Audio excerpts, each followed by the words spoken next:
मैं हमारे डिफेंस क्लिफ्टन की जो रियल एस्टेट की जो कमेटी है उनका मुबारकबाद पेश करूंगा।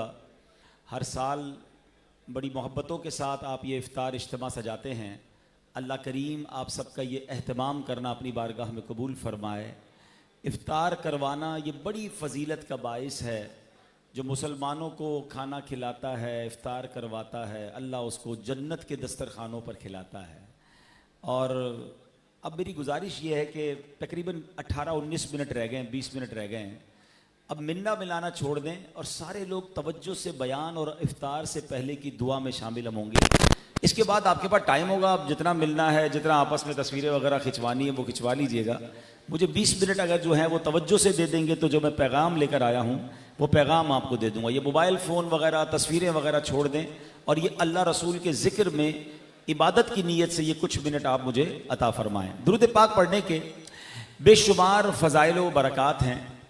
मेरे आका मदीने वाले मुस्तफ़ा सल्लल्लाहु ताला अलैहि वसल्लम का फरमाने आली शान है कि जो कोई शख्स मुझ पर एक बार दुरूद पाक पढ़ता है, अल्लाह करीम उस पर अपनी 10 रहमतें नाजिल फरमाता है, उसके 10 गुनाहों को मिटा देता है और उसके 10 दरजात को बुलंद फरमाता है। अब आप सोचें, एक दुरूद पाक है, 10 गुनाह माफ़ हो रहे हैं, 10 दर्जे बुलंद हो रहे हैं और 10 नामा अमाल में नेकियां लिखी जा रही हैं। अब खुशनसीब जो उस दिन में सैकड़ों बार दुरूद पाक पढ़ते हैं, उनके कितने गुनाह माफ़ हो जाते होंगे, कितनी नेकियां बुलंद हो जाती होंगी। तो माह रमज़ान में हमें अपनी कुछ अच्छी आदतें डेवलप करनी है। दुनिया में एक फिनोमिना है, एक थ्योरी है कि ज़िंदगी में अगर किसी चीज़ को शामिल करना है, कोई आदत अच्छी शामिल करनी है तो 30 दिन काफ़ी होते हैं। यानी आप देखिए, बहुत सारे लोग डाइट करते हैं तो डाइट में पहले 10-15 दिन मुश्किल होते हैं, उसके बाद फिर बंदे की आदत बन जाती है। कुछ लोग वर्जिश वगैरह शुरू करते हैं, शुरू के 10-15-20 दिन मुश्किल होते हैं, फिर वो लाइफ का हिस्सा बन जाता है। आपने कोई बुरी आदत छोड़नी है, मिसाल के तौर पे किसी को सिगरेट छोड़ना है, पान छोड़ना है, या कोई भी ऐसी चीज़ जो छोड़नी है, first 15-20 maximum 30 days is difficult, उसके बाद वो चीज़ रूटीन का हिस्सा बन जाती है। अगर माह रमज़ान को हम इस अंदाज से ले लें कि ये 30 दिन जो अल्लाह ने दिए हैं, इसमें अच्छी आदतें अडॉप्ट करना है और बुरी आदतों को निकालना है, और इसकी ऐसी प्रैक्टिस करनी है कि पूरे महीने के बाद सारा साल मेरे लिए उन अच्छी आदतों पर काम करना आसान हो जाए। फॉर एग्जाम्पल, हम में से तकरीबन सारे लोग रोजाना 5 वक्त नमाज पढ़ रहे हैं, तो जब पूरा महीना 5 वक्त नमाज पढ़ रहे हैं तो उसमें तो आदत डेवलप हो जानी चाहिए। पूरा साल पढ़ें फिर नमाज। माशाल्लाह रमजान में तहज्जुद की नमाज पढ़ना बड़ा आसान हो जाता है। हम सहरी में सारे उठते हैं, तो भाई सहरी करने से पहले 2 रकत, मैक्सिमम 8 रकत तहज्जुद की है, 2-4 जितनी अल्लाह ने तौफीक दी तहज्जुद पढ़ें। फर्ज नमाज के बाद सबसे अफजल नमाज तहज्जुद है। तो आप रोजाना 30 दिन तक जब तहज्जुद के आदी बनेंगे तो इंशाअल्लाह अल्लाह ने चाह रमजान के बाद भी इस हैबिट को आप कंटिन्यू कर सकते हैं। बिल्कुल इसी तरह दुरूद पाक, अब रमजान में सैकड़ों बार आप दुरूद पाक पढ़ने की आदत डालें ताकि रमजान के बाद भी दुरूद पाक पढ़ने की आदत बाकी रहे। तो अल्लाह करे कि ये माह रमज़ान को हम अच्छी आदतों के अपनाने के लिए और बुरी आदतों को अपने अंदर से निकालने के लिए, अब रमज़ान तो गुजर जाए और वही टॉक्सिक पर्सनैलिटी है, वही लड़ाई झगड़े वाला बंदा है, वही जनाब बद अखलाकी है, तो इसका मतलब रमज़ान से प्यूरिफिकेशन हमने हासिल नहीं किया। देखिए, जो बारिश बरसती है ना, बारिश अगर नरम ज़मीन पर बरसे तो सब्ज़ा उगा देती है, और पत्थरों पर बरसे तो पत्थरों पर पानी ठहरता नहीं, वो बह जाता है। कसूर बारिश का नहीं होता, कसूर जमीन का होता है कि वो जमीन कैसी है। रमजान में रहमत की बारिश बरस रही है।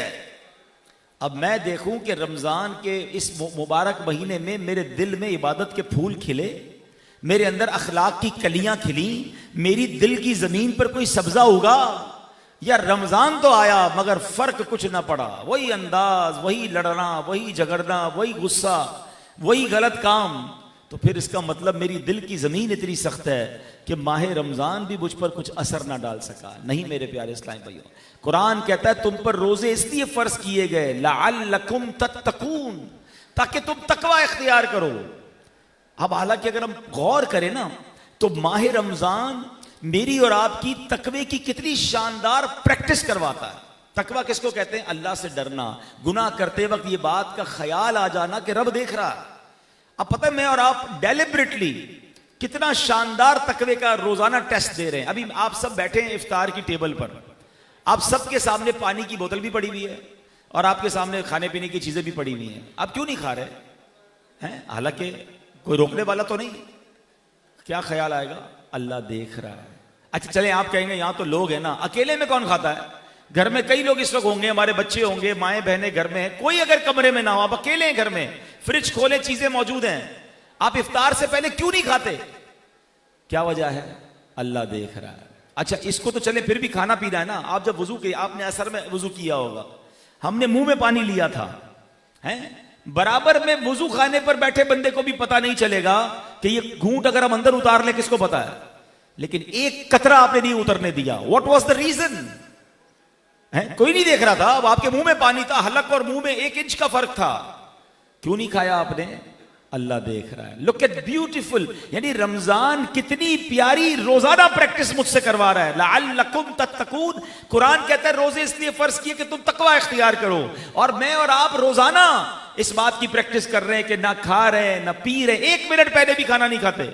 अच्छा सहरी का वक्त खत्म हो गया, अभी कोई चीज बाकी रह गई थी, बंदा कहता नहीं यार, अरे भाई खा लो, नहीं अल्लाह देख रहा है। कोई नहीं देख रहा मगर रब देख रहा है। अब मेरा सवाल है आप सबसे, जो रब मुझे और आपको खाने पीते हुए देख रहा है, वो झूठ बोलते हुए नहीं देख रहा? ये सिर्फ खाने पीने में तकवा क्यों है? हैं? हदीस पाक सुनाता हूं, सरकार दो आलम सल्लल्लाहु अलैहि वसल्लम ने फरमाया, जो शख्स माह रमजान में अपनी जबान को बुरी बात से ना रोक सके, हदीस पाक का मजमून है, अल्लाह को उसके भूखा प्यासा रहने की कोई हाजत नहीं है। भूख का रोजा है, जबान का रोजा नहीं। खाने पीने का रोजा है, आंख का रोजा नहीं। खाने पीने का रोजा है, कान का रोजा नहीं। ये कैसा रोजा है? रोजा यह है कि मेरी जबान भी रोजे से हो, मेरी जबान से कैसे किसी को तकलीफ पहुंचे, मेरी जबान से झूठ कैसे निकले, मेरी जबान से लड़ाई कैसे हो। रमजान को माहे सब्र कहा गया, मगर हाल यह है कि रमजान में शायद सबसे ज्यादा बेसब्री देखने को मिलती है। अभी असर के बाद आप जाएं रोडों पे, बात बात पर लड़ाई हो रही होगी, सबने रोजा रखा है। भाई रोजा रखा है इसका मतलब लड़ने की इजाजत थोड़ी मिल गई है, लेकिन सब्र हमारे अंदर नहीं रहा। तो ऐ मेरे प्यारे इस्लामी भाइयों, हमें माहे रमजान को अपनी अच्छी आदतों को डेवलप करने के लिए गुजारना है। ये महीना माहे सब्र है, ये महीना माहे सखावत है। रमजान की अहमियत को समझना हो ना, सुभान अल्लाह। तो एक ही हदीस काफी है, वैसे तो बहुत सारे फजाइल हैं, मगर एक हदीस पाक में आता है, मेरे आका अलैहिस्सलाम फरमाते हैं कि अगर मेरी उम्मत को मालूम होता कि रमजान क्या है, तो वो तमन्ना करती कि सारा साल ही रमजान हो। अब आप गौर करें, इससे मतलब समझिए कि रमजान की अहमियत क्या है। मैं दोबारा अगर अर्ज कर दूं कि मेहरबानी करके अगर आप बैठ के बयान सुन लें, आने वालों को जहां जगह मिले वो बैठ जाएं, वरना ये अल्लाह रसूल की गुफ्तगू में सब लोग खड़े होंगे तो आप दूसरों को भी डिस्टर्ब कर रहे हैं। जायज का कोई नाजायज समझ जाएगा, कोई नाजायज का जायज समझ जाएगा। तो इफ्तार के बाद आपको जिससे मिलना है वो मिलने। अगर आपने बयान के लिए बुलाया है तो मेहरबानी करके आप कुछ मिनट गौर से तवज्जो से बयान सुन लें। तो मैं अर्ज ये कर रहा था कि माह रमजान ये कितनी बड़ी नेमत है कि सरकार दो आलम अलैहिस्सलातु वस्सलाम फरमाते हैं कि अगर मेरी उम्मत को मालूम होता रमजान क्या है, तो वो तमन्ना करते कि सारा साल ही रमजान हो। इस कदर रमजान की अहमियत है। इसका पहला अशरा अशराए रहमत, दूसरा अशरा अशराए मगफिरत, और आखिरी अशरा जहन्नम से आजादी का अशरा है। देखते ही देखते, अब देखें आज 8वां गालिबन रोजा हो गया। अशराए रहमत हमारे अंदर से, अभी हम सोच रहे थे रमजान आने वाला है, रमजान के 8 रोजे गुजर गए। तो रमजान को आपने और मैंने गनीमत जानना है। अल्लाह ने मुझ पर और आप पर एहसान किया है फिर रमजान देकर, और इस महीने में मगफिरत करवानी है, गफलत में नहीं गुजारना। क्योंकि मैं अब आपको एक दुआ सुनाने जा रहा हूं। ये दुआ की है जिब्रील अमीन ने। Try to understand the status of Jibril Amin. He is the leader of the angels, फरिश्तों के भी सरदार हैं। और आप दुआ करते हैं, या अल्लाह जो रमजान को पाए और अपनी मगफिरत ना करवा सके वो हलाको बर्बाद हो जाए। और ये दुआ कौन कर रहा है? जिब्रील अमीन। इस दुआ पर आमीन कहा नबी पाक अलैहिस्सलाम ने। अब मैं आपसे सवाल करता हूं, इस दुआ की कबूलियत में कोई शक है? जिब्रील अमीन दुआ करें और रहमतुल्लिल आलमीन अलैहिस्सलातु वस्सलाम आमीन कहें, इट मींस इट्स कंपल्सरी। ये तो कंफर्म हो गया कि जिसने रमजान में अपनी बख्शिश ना करवाई वो हलाको बर्बाद हो जाएगा। अच्छा, अब रमज़ान में भी बख्शिश क्यों ना हो? उन लोगों की कैसे होगी जो रमज़ान में भी गफलत का शिकार है? कई लोग रोज़े नहीं रख रहे, कई तरावी नहीं पढ़ रहे, कई नमाजों में सुस्तियाँ कर रहे हैं। खुदा के वास्ते ऐसा ना करें। अल्लाह ने रमज़ान में हमारे लिए मग़फ़िरत का सामान कैसे किया कि नेकियों का अजर बढ़ा दिया गया। नफल का सवाब फ़र्ज के बराबर, फ़र्ज का सवाब 70 गुना। अल्लाह अकबर। रोज़ाना इफ्तार के वक्त 10 लाख गुनाहगार बख्शे जाते हैं। आज भी बख्शे जाएंगे। हम अल्लाह से दुआ करेंगे कि अल्लाह आज बख्शे जाने वालों में हमारा नाम भी लिख दे। तो मैंने और आपने बाकायदा कोशिश करनी है।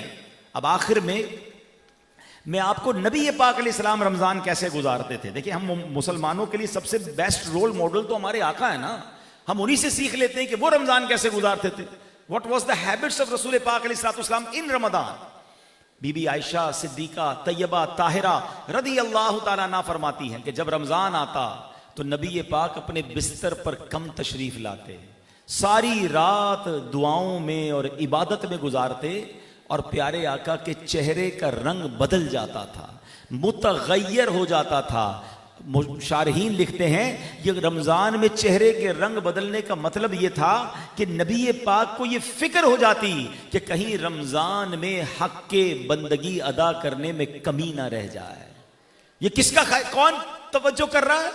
किसको ये फिक्र है? जिनके सदके रमज़ान मिला।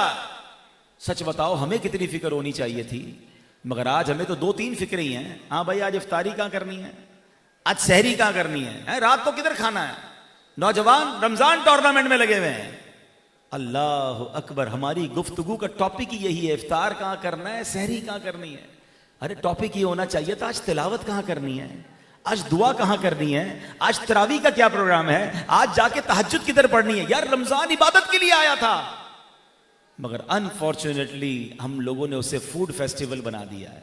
आज किसी को आप रमज़ान की रोडों पर किसी गैर मुस्लिम को लेकर आ जाएं कराची की रोडों पर कि यार जरा बताओ ये कौन सा महीना चल रहा है, तो लोग शायद ये बताएंगे कि लगता है मुसलमानों का कोई खाने पीने का त्यौहार आया है। हर तरफ खाने पीने हो रहे हैं। और जनाब रमज़ान तो भूखा रखकर अल्लाह के करीब करने आया था, मगर कुछ यार दोस्त ऐसे जिनका रमज़ान में भी वजन बढ़ जाता है। क्यों बढ़ता है भाई, आप तो रोजे भी रखते हैं।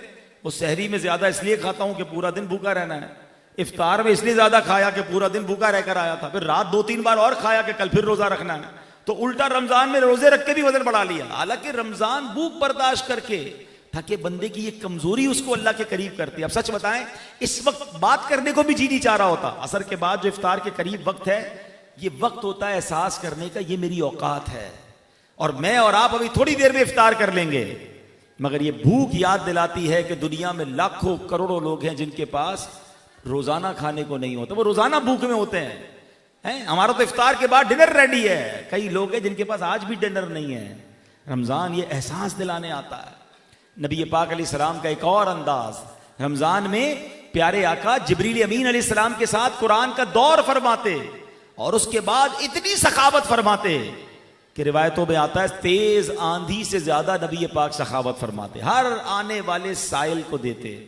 तो दूसरा अंदाज क्या पता चला प्यारे आका का कि कुरान की तिलावत करनी है। हो सके तो घर वालों के साथ मिलकर दौर करें, आप कुरान पढ़ें, आपके घर वाले सुने, फिर बीवी या बच्चों में से कोई पढ़े और आप सुने कि ये नबी पाक का अंदाज है कि वो जिब्रील अमीन के साथ दौर करते थे। और फिर सखावत करें, ये माह सखावत है।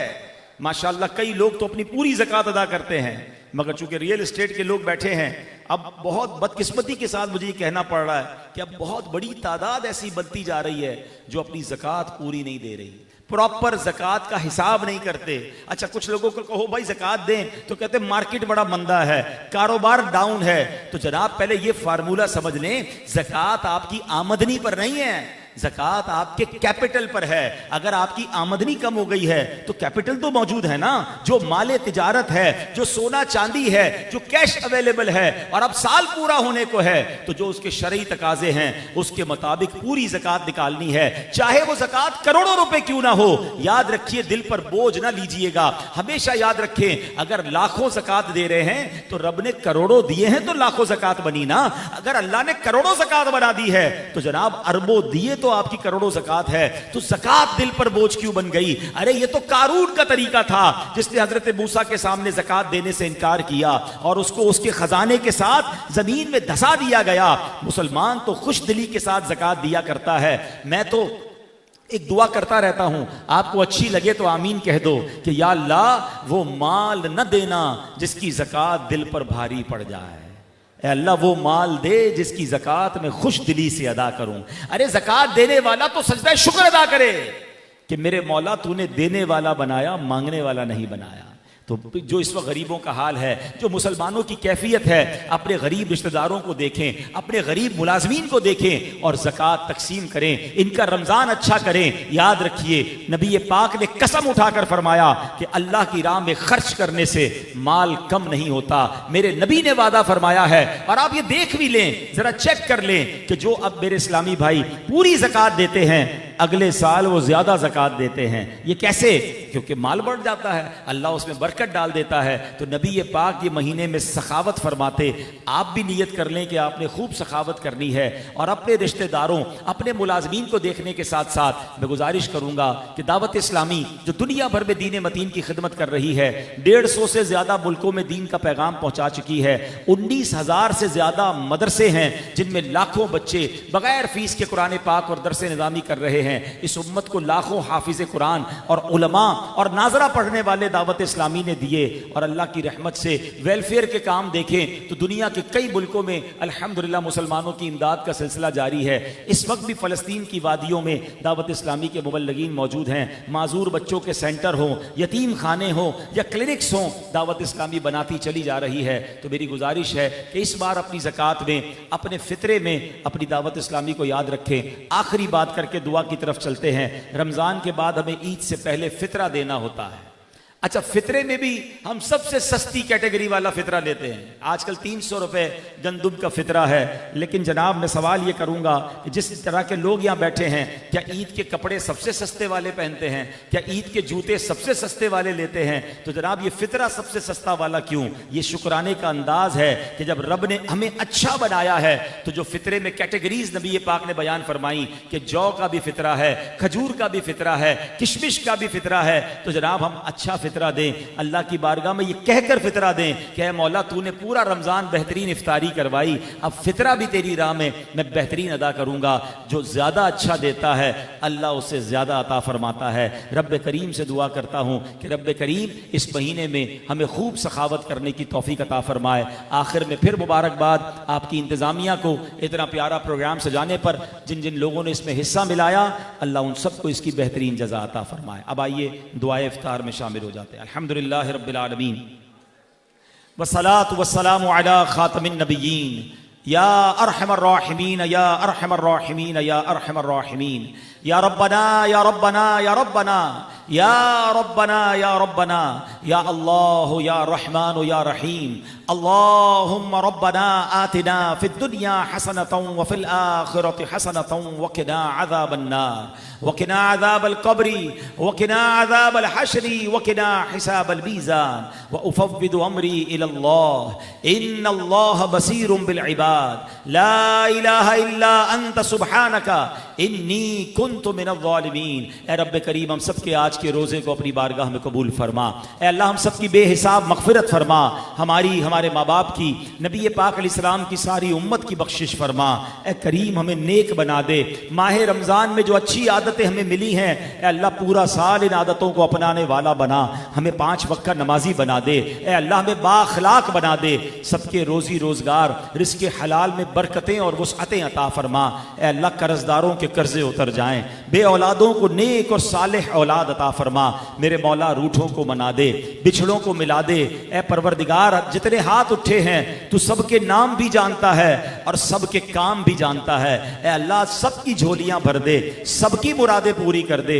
ए परवरदिगार जो तड़प रहे हैं उन्हें काबा दिखा दे, जो मचल रहे हैं उन्हें मदीना दिखा दे। इसी साल हमें रमज़ान मक्का, रमज़ान मदीना नसीब फरमा।